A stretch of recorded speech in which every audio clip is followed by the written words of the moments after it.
भारत के गुजरात में एक ऐसा गांव है जहां लोग दिखते अफ्रीकन हैं लेकिन बोलते गुजराती हैं। गुजराती भाषा में उसको सीधी भाषा बोलते हैं। बहुत साल से रहते हैं। अभी वो कोई इंग्लिश हिंदी नहीं बोलता, गुजराती बोलते हैं वो। यूपीआई यूज करते हैं, क्रिकेट खेलते हैं और बॉलीवुड गाने गाते हैं।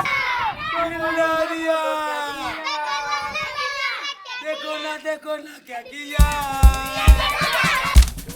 आपका है ना? आपका है।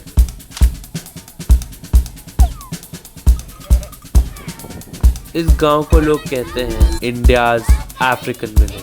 हमारी जर्नी की शुरुआत हुई पोरबंदर से। रास्ते में गुजरात की ब्यूटीफुल कोस्ट लाइन्स और सुंदर रास्तों का लुत्फ उठाते हुए लगभग दोपहर के 2-3 बजे हम जाम्बुर पहुंचे और विलेज के एंट्रेंस पे ही हमें मिला कुछ ऐसा जो कंप्लीटली अनएक्सपेक्टेड था।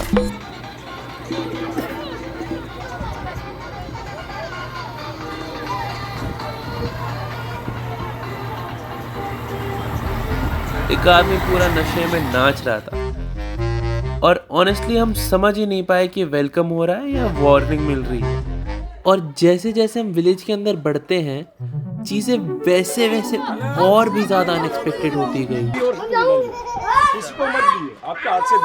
लेकिन सबसे पहले हमारी नजर पड़ी एक ऐसी जगह पर जिसने पूरा एटमॉस्फेयर ही चेंज कर दिया। ये था विलेज का पॉन्ड, या शायद अब सिर्फ एक नाला। विलेज का फर्स्ट इंप्रेशन तो काफी रफ था। कच्चे रास्ते, मिट्टी के घर और बेसिक इंफ्रास्ट्रक्चर की कमी। सब कुछ देखकर ऐसा लग रहा था जैसे वक्त यहाँ थोड़ा धीरे चलता हो। लेकिन इंटरेस्टिंग बात ये थी कि विलेज की सच्चाई सिर्फ उसके इंफ्रास्ट्रक्चर तक ही लिमिटेड नहीं थी, क्योंकि जैसे जैसे हम अंदर बढ़ रहे थे वैसे वैसे जाम्बुर का एक कंप्लीटली अलग साइड सामने आना शुरू हुआ। और शायद जाम्बुर की सबसे इंटरेस्टिंग चीज यहाँ के लोग ही थे। हम जैसे जैसे अंदर बढ़ रहे थे वैसे वैसे और लोग हमारे पास आते जा रहे थे। कुछ लोग तो अपना काम छोड़ के आ गए थे सिर्फ हमसे बात करने के लिए। और इसी बीच हम मिले आजम भाई से। एक जहाज है, जहाज, और बस भर के यहाँ लेके आए थे हमको।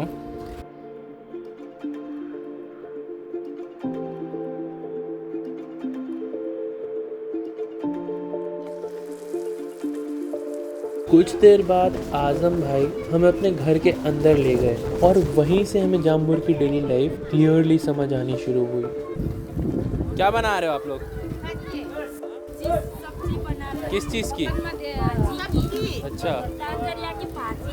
घर के अंदर कुछ औरतें खाना बना रही थी और एटमॉस्फेयर सरप्राइजिंगली काफ़ी नॉर्मल और फेमिलियर लग रहा था। नहीं, कोई अफ्रीकन से कोई ताल्लुक नहीं है। कोई ताल्लुकात कोई नहीं। और आपके दादा परदादा जो थे? नहीं, वो पहले थे, यहाँ से लेके आए थे, उसके साथ थे। हमारे साथ कोई ताल्लुक नहीं है उसका, और हम वहाँ जाना भी नहीं चाहते। प्रॉपर हम इंडियन। Proper Indian. हाँ।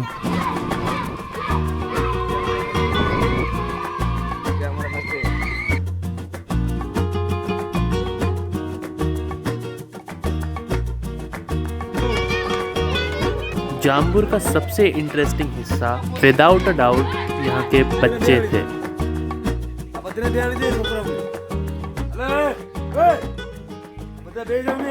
तुम क्या करते हो? बैटिंग?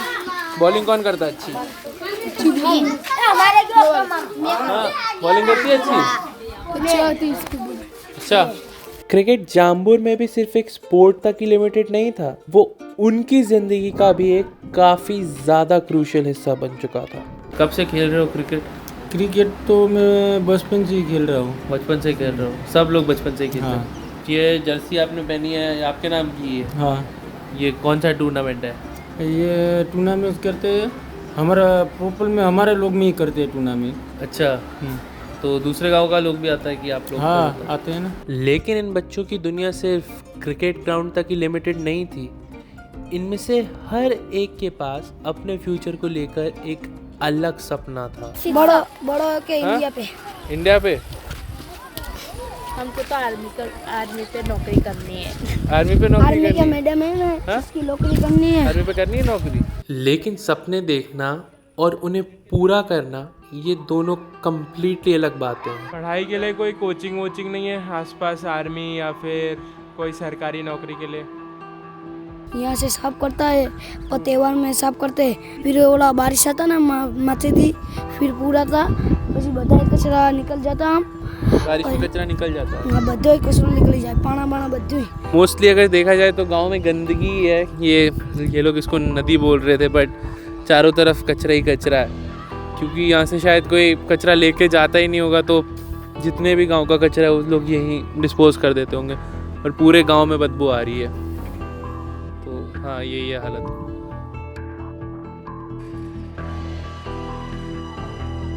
लेकिन इतने बड़े बड़े सपने देखने वाले इन बच्चों के लिए रियलिटी इतनी भी आसान नहीं थी। जाम्बुर में आज भी कई लोगों की डेली की कमाई सिर्फ 300 से 400 रुपए ही है, और इसी कमाई का एक बड़ा सोर्स है धमाल।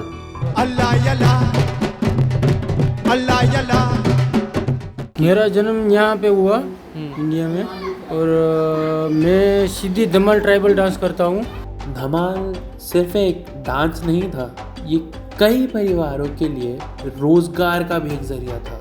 जाम्बुर के कई लोग गुजरात के अलग अलग शहरों में जाकर धमाल परफॉर्म करते हैं।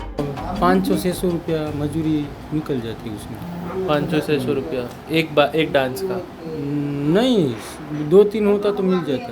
धमाल सिर्फ एक डांस नहीं था, ये इनकी पहचान भी था। लेकिन इतनी मेहनत के बाद भी इससे मिलने वाली कमाई काफ़ी कम थी, और शायद इसी वजह से जब हमने आज़म से पूछा कि क्या वो चाहेंगे कि उनके बच्चे भी यही करें। बच्चों से क्या चाहते हो कि बच्चे आगे जाके क्या हम करें? तो चाहते कि हम ऐसे हमारे बस से नहीं रहना चाहिए, वो आगे जाना, आगे जाए। उनका जवाब सुनकर एक बात तो साफ हो गई कि ये लोग अपनी पहचान से प्यार तो ज़रूर करते हैं, लेकिन अपने बच्चों के लिए वो एक अलग भविष्य चाहते हैं। अभी मेरी लड़की है, छोटी है ना, दूसरी क्लास में है, वो दौड़ में बहुत इम्पोर्टेंट है और बहुत दौड़ती है। अच्छा। और उसको मैं अभी नडियाद लेके गया था, और गांधीनगर भी जाना है उनको दौड़ के लिए। लेकिन जाम्बुर की कहानी सिर्फ सपनों और मेहनत की नहीं थी। कभी कभी उनकी पहचान ही उनके लिए एक चैलेंज बन जाती है। इधर से जाम्बुर से बाहर जाते हो किसी शहर में तो लोग क्या बोलते हैं? हाँ, जिसने हमारे को देखा नहीं वो हमको देखते ही रह जाते हैं। अच्छा। वो कहते कि देखो देखो अफ्रीकन लोग, अफ्रीकन। जितना हम जाम्बुर को अलग समझ रहे थे उतना शायद ये कभी था ही नहीं। यहाँ के लोग UPI भी यूज़ करते हैं, वोटिंग भी करते हैं, आधार कार्ड भी रखते हैं, और पूरी तरह इसी देश का हिस्सा है। और शायद इसीलिए अब जाम्बुर हमें उतना अनफेमिलियर नहीं लग रहा था जितना शुरू में लगा था।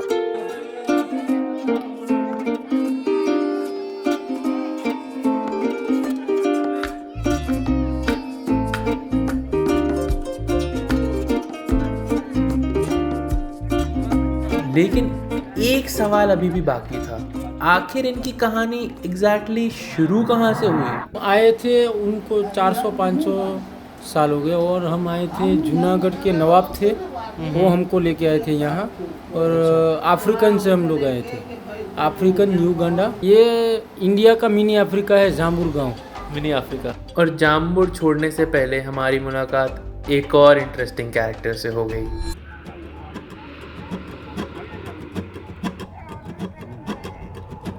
हम जाम्बुर को देखने आए थे, और शायद हम भी उन लोगों की तरह हैं जो यहाँ आकर सिर्फ एक कहानी देखना चाहते थे।